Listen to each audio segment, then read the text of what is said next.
Beloved seekers of truth and friends of the light, we stand today at the precipice of a new understanding, gazing out upon a horizon that stretches far beyond the tangible limits of our earthly senses. We are gathered to reflect upon the profound conclusions drawn from the study of the invisible world, a study that, to the uninitiated, may seem trivial, yet holds the very keys to the mechanism of the universe. Consider, if you will, the humble beginnings of great discoveries. Those who know magnetism only by the simple amusement of toy ducks swimming in a basin would find it arduous to comprehend that within that child's play lies the secret force that moves worlds. Similarly, those who judge Spiritism merely by trivial small talk at social gatherings miss the grandeur of its reality. Just as the mighty combustion engine, which now conquers space and distance, was born from the simple observation of a pot lid lifted by steam, so too has a profound moral philosophy emerged from these initial, seemingly playful manifestations.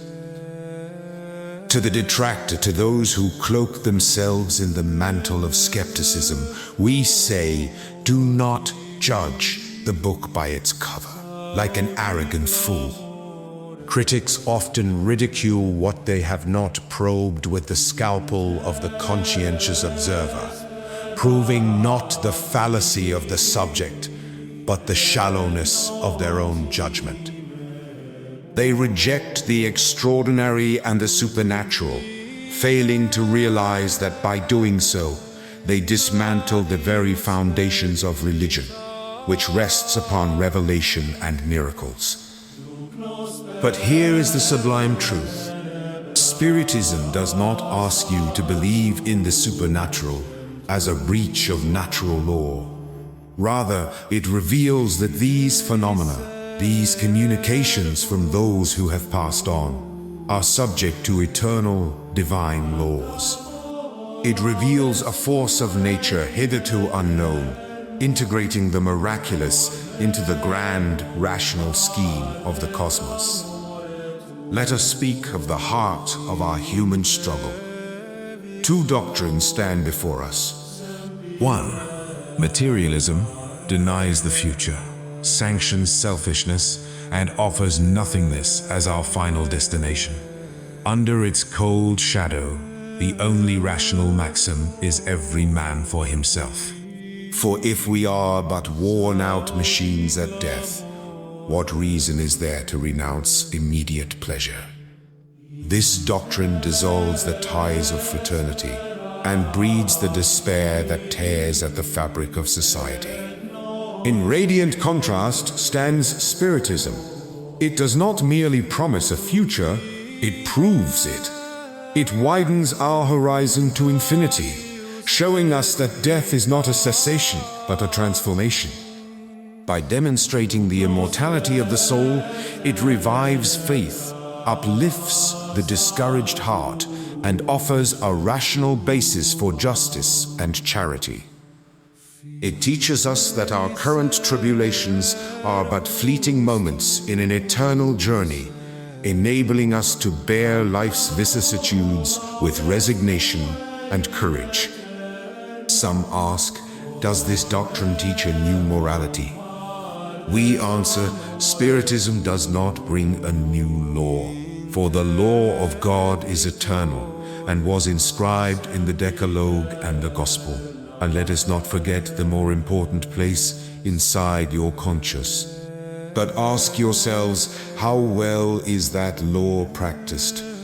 Spiritism comes not to destroy the teachings of Christ, but to fulfill it, to strip away the allegories and make the truth intelligible and patent to all. Just as the microscope revealed the unsuspected world of the infinitely small and the telescope the myriads of worlds in space, Spiritism reveals the invisible world that surrounds us, where our loved ones and the hosts of creation reside. This revelation is providential. It kills materialism not by dogma, but by evidence. It leads those who were indifferent to a religious sentiment, stripping away the paralyzing fear of death and replacing it with a serene certainty of the future. Do not fear the opposition or the ridicule of the day. The roots of this tree are deep. It spreads not through the ignorant, but through the enlightened classes, because it satisfies the undeniable human thirst for happiness and logic. We have passed the period of mere curiosity. We have entered the era of reasoning and philosophy. Can the truth be stifled? Impossible. If you ban it in one country, it rises in another. If you imprison its mediums, you would have to imprison half the human race, for the faculty is dormant in everyone. And even if you could burn every book, you cannot burn the spirits who dictate them. This is not the work of a single man. It is the work of God and nature, as old as creation itself. Finally, let us address the diversity of opinions that sometimes arises.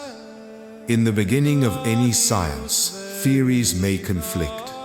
But look to the fundamentals. There is unity in the essential principles, the love of God and the practice of good. Judge the spirits not by their names, but by the purity of their teachings and the logic of their words. As the great Saint Augustine has told us, unity will be found where good is never mixed with evil. Let us, therefore, march forward with confidence.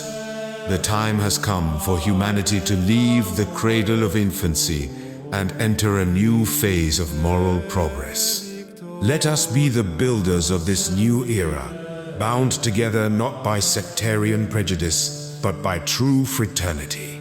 Let us look to the future, not with dread, but with the glorious assurance that we are immortal beings, destined for perfection, guided by the immutable laws of a just and loving God. Go forth in peace, and let the light of this knowledge shine in your actions.